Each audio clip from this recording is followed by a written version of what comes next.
Hello everyone, welcome back to my channel Learn Biology in Easy Way.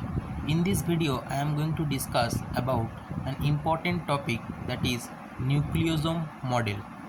Roger D. Kornberg 1974 first proposed the structure of nucleosome. He isolated a specific DNA segment with 200 bases from chromatin material by micrococcal nuclease enzyme treatment. When he treated the only DNA with this enzyme, no DNA segment was obtained.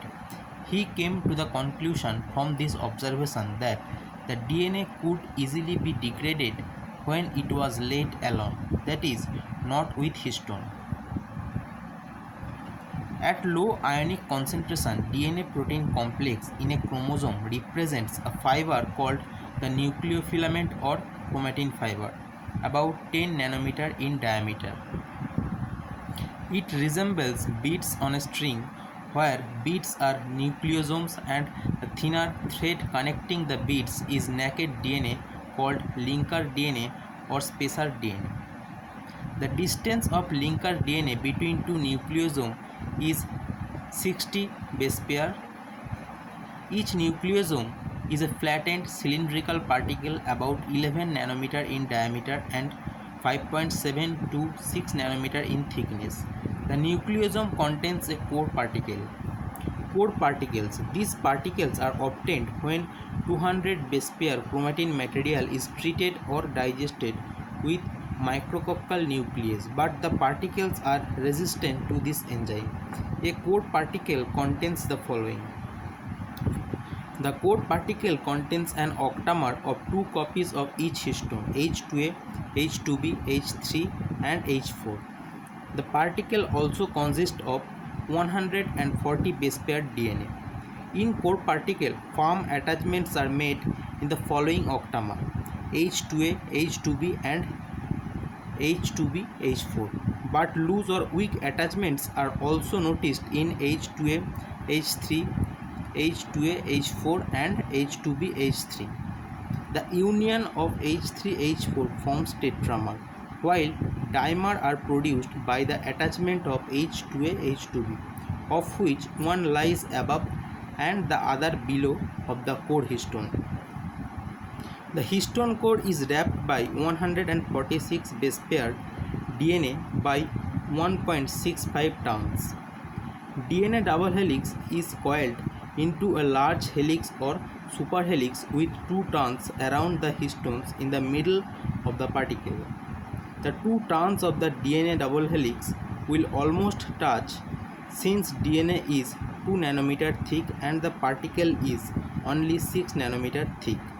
The DNA of nucleosome core and linker together consist of about 200 base pair. One molecule of H3 histone is normally located just outside the core particle.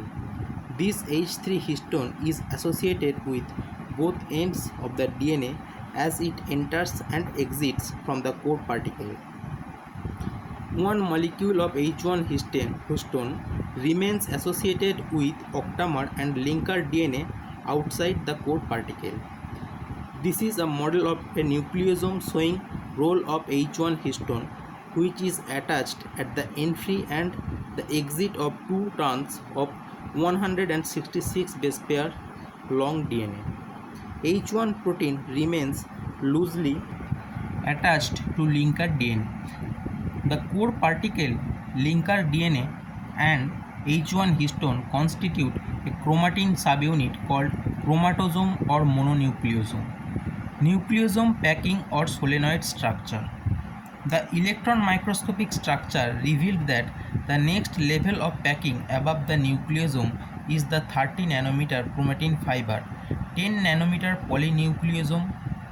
Aggregation of many nucleosome units fibers are tightly coiled to one another, forming 30 nanometer chromatin fibers.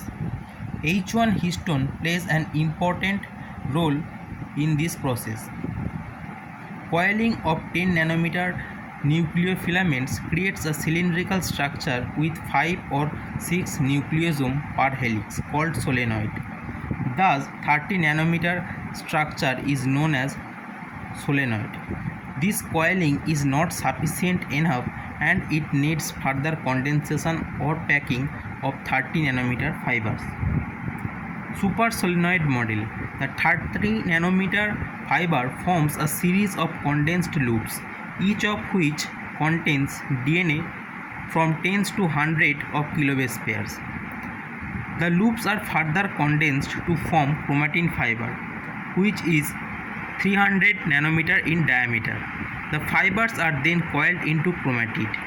This chromatid, due to extensive packing and coiling, forms a 700 nanometer chromatid. That is the part of metaphase chromosome. The packing from nucleosome to metaphase chromosome is known as super solenoid model. This is a diagram of solenoid model with a helix having about 6 nucleosomes per turn, where H1 molecules on adjacent nucleosomes are in contact.